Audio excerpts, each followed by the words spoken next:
I'm here with Ted Hope again. Uh, you are the legendary producer, need no introduction. Uh, so this time we are talking about another topic that I don't know if who came up with this, but I know it was a little bit of back and forth. But it's the paradox of starting a leaderless movement. So I will start our 20-minute timer. And this Boom. one I think is extremely important, and I'm very curious to hear how you sort of unpack this because you are really leading, arguably, a movement, or at least you've started that. So, and you've also been a very big proponent that this needs to be a leaderless movement. So, how does that paradox unfold? Well, first, thank you, Avi, for picking up on that because not everyone picks up on that, right? Um, and I suppose the one of the things that led me to the embrace of really community led action is recognizing certain things along the way of that I saw in others who were really bright, who really were charismatic, who were, really capable of getting things done, not fully rise to the occasion, right? How do we start to take responsibility for the things that we want, right? And there's perhaps no greater example in the film business of our refusal to take responsibility than the willingness to recognize that a filmmaker's responsibility extends beyond the making and completion and delivery of their film, but also how to make sure it has the impact it rightfully deserves, right? And for a lot of filmmakers, that means having to take responsibility for the marketing, the distribution, and the audience identification and build of it. And so with NonDē, non-dependent, cinema, uh, I felt it was like that piece, which has been acknowledged as needed, right? Just say the simple tactic of allocating some funding when you raise money for your film, also for the marketing and distribution, has been acknowledged for years, decades, decade and a half. I think everyone recognized that that was the smart thing to do, and yet so seldomly done. And there's many reasons why, right? But in the end, I actually think the main reason it doesn't happen is the community acceptance that if they're not doing it, you don't have to do it, right? And when I look at that, I'm just like, you're just not being responsible, right? You're just not being responsible. So for me, in trying to address big change, the question often becomes how do you stimulate a different model, a Yeah. different form of action along the way? And I wanted, when I got hired, recruited and hired in Amazon, I wanted to kind of bring that philosophy there, but Yeah. there was no doing that. Yes. I've That, had a similar that struggle. yeah, my first boss, when I suggested a small fix where everybody, essentially had the right, they had to to essentially green light a film, not necessarily get it all the way made because it still has to go through lots of barriers, but to have a way that they could show themselves. And I believe like we should all be willing to, lay on the tracks, die on our own sword for our movies along the way. And in a corporate environment, I believe that that sort of thing should be what keeps you hired or gets you fired. And I was always willing to do that. But my boss said, I hired you to make those decisions. Those decisions are all yours, not theirs. You have to make those. So it was always hard to find ways to get it embraced. And I tried really hard with my executives, but really like they they were all more interested in keeping their jobs. That's what Yeah. most executives are first and foremost interested. So when you know I wanted to address these issues again, you know, I was already resistant to the tendency to look to somebody to tell us how to do things, right? Yeah. Yet at the same time, I recognized how much confidence it gives people when somebody with experience says this is how you do it, right? They all like people want approval, they want a shortcut along the way. I dropped out of college when I was 19, and I had been working during the summers for the Massachusetts Public Interest Research Group, which was a Ralph Nader started Mm. environmental and consumer organization. That there were many different aspects to it, but it was community organizing. And there was a phrase that Nader quoted, but I think it was the community organizer Saul Alinsky, who said it first, which was just power comes to those that work, right? Mm. And I embraced that early on. I took it from that my time there, and I embraced it in my professional career. And I wasn't going to wait to get chosen. I was going to do things, and that there's lots of stories I can give about me not asking for permission and just jumping in to doing things, right? Well, But the question always was, how do you take it beyond? You might do that, right? But how do you start to do that with other people, and how do you bring them in?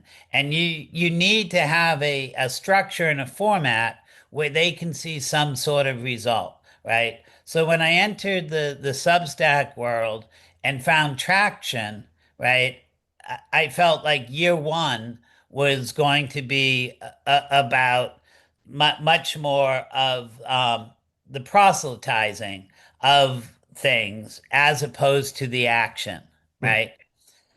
I had thought I'd be able to move more into the action in year two than I did, frankly, but it was year three where things really gelled What's year for three? me. This 2025? year, this 2025. Yeah. So I've been on it now a lot, right? Like it, Yes. generally, and I write a lot. I write about 200 posts a year. Yeah. And, so I think I'm like 650 posts in now, Yeah. along the way. I Um, stumbled on your library earlier this year, and it was quite a powerful experience to just see the library that you had.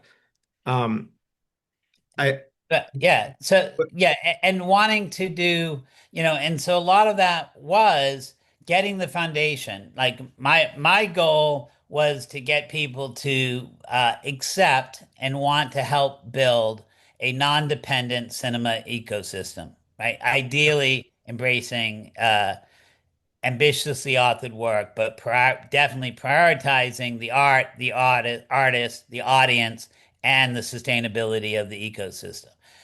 So I felt I needed to get most of the argument out, and that took 2 years. yeah, I think Yeah, you've done a good job proselytizing. yeah. And so then it was about like how do you find community action, Yeah, right? So that people recognize it's their thing. It's not my thing. It's their thing. right.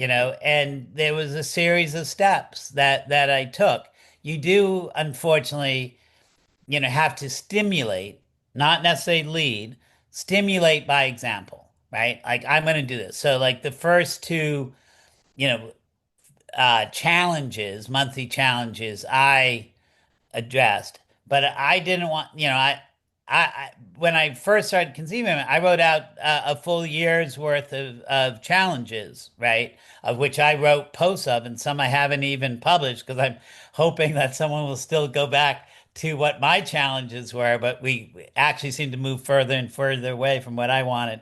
So be it. Um, but like, so then it was the baton toss and the basically not feeling that everybody got to pick their successor and hoping that that prevents the encroachment or the petrification of a common way of thinking, right? Yeah. That I like to be stimulated, I like to be provoked. I don't want people to think the way I think.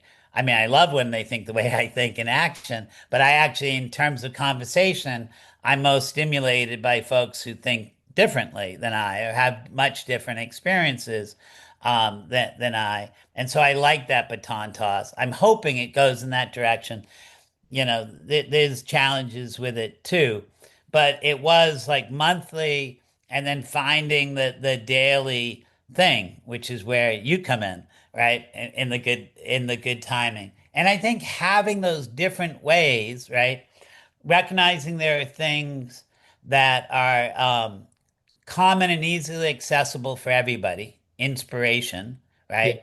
And then what I had thought was going to be more change, right, which is the monthly, but like it's not necessarily going in that direction, but it is a deeper way of thinking, right? The monthly challenge in action. And I like that it's moved to action for some of the more recent ones. But they are processes where people deepen their sense of belonging, right? But And then they want to lift the community up. everything you're Yeah, discussing though is sort of contained on Substack right now, which I think has its own barrier to entry of, or do you do long form writing? Um, I I think you would probably agree that this whether we I think one of the questions is this a movement? If you look up independent filmmaking, it's not a movement. It's just a type of filmmaking. So one is this new term non-D appropriate, necessary? Is this a movement? And how does this begin to grow outside of Substack? yeah. I think it is very much a movement, or could very much become a movement.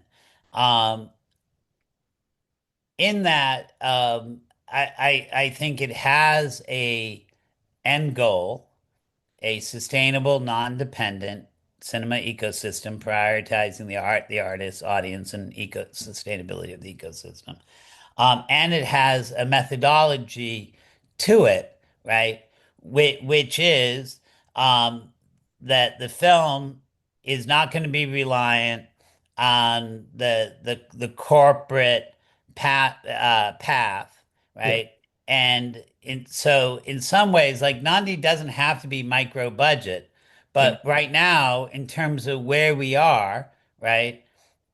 It's probably prudent if one of your goals is not to lose money, right? To keep it in the micro budget realm, right? Which then starts to, and this speaks of, how everything is in evolution always. The beauty of micro budget filmmaking is it kind of can diminish the need for not necessarily perfection, but a commercial a commercial justification, Well, and so your creative growth can be part of like when we started my first company, Good Machine, we had an ethos that production as development, that we were in the business of developing artists, so huh. it was better to go early and often than to wait. We'd much rather go when we raise 30% of the money than spend 2 years getting to 100%. One of the things that I really like that you wrote about quite a while ago is when you started as a PA, you spent like a few years just observing. Uh, that observation period I think is a very crucial step in many people's lives. And one of the things that you noticed was that there are a lot of good craftsmen. I don't know if I'm summarizing what you said, but that you didn't see like the sort of leadership skills. Um, that you were hoping for. You saw a lot of experts at crafts, but not leaders. And I guess is what is about to happen now, like everybody needs to be a little bit of a leader. Does that make sense? Yeah, or recognizing do, do, recognize we can't be limited in where we see our contribution having positive ramifications, right? That I think that we are trained, to be compliant and to contribute in a less than manner, right? That there's many reasons, for that, and some of it has to deal with our obsession with efficiency, Yeah, uh, and the dehumanizing aspects of that, right? Whereas, and in doing so, I think it creates a certain type of cinema product, right? When we worship at that altar, right? That's in contrast to some of the other global cinema that's out there. And we discussed a little bit in our last session. yes, Um, but in recognizing, like, I think that after these first, let's say, 135 years of cinema, right? Uh, we've reached a point, right? But we haven't turned the new leaf yet, right? Now we've reached the point and there's many paths in front of us, like what we're able to capture and create and how we're able to do it now is many different methods that are there. yeah, Um, but to get to whatever that next level of cinema is, and debatable whether we need that. I think we do, but I can understand some people saying, why bother? And they can go do that. But in doing that, I think we it is that design concept of ideate often, fail better, yeah, and so many small bets along the way, which means that I have to recognize that as a seasoned professional that has had tremendous opportunities in his life, somebody that is not shaped by those experiences might have a better approach to some of these opportunities, right? yeah, I didn't I wasn't born a digital native. I remember pre-internet, pre-cell phone, as a creative individual, as somebody who built things.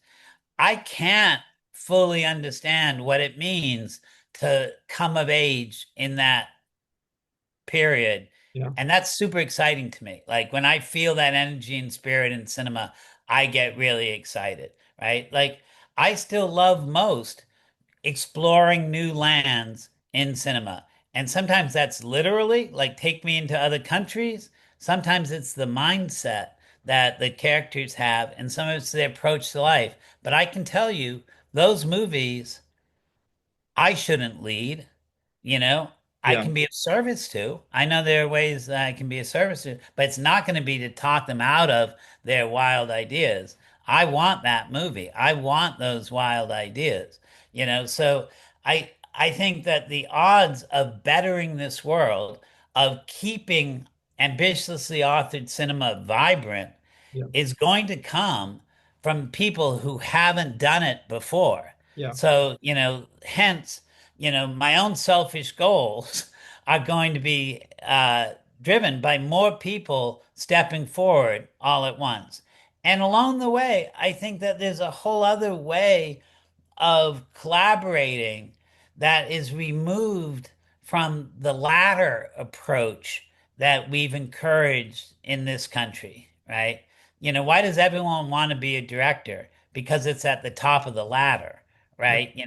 But it doesn't mean that everyone should be a director. But if you have creative ideas to contribute, you often come to realize you have to be a director to get those on the table.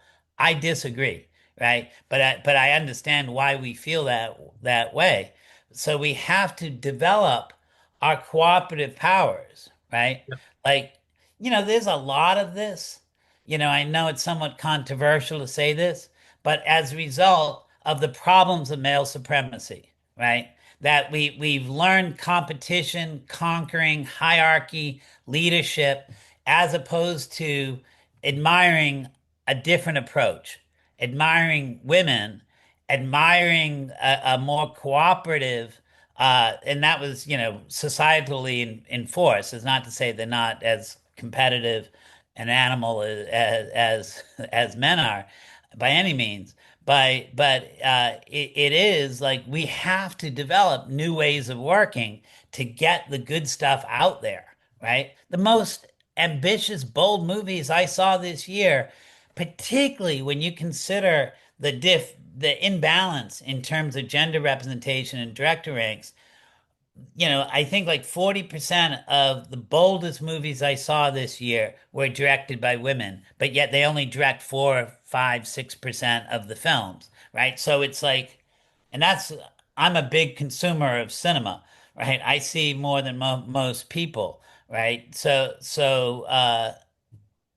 something to be said. If we really want great cinema to survive, right, we have to totally change the way we work, and what we think determines who gets to do what. Yeah.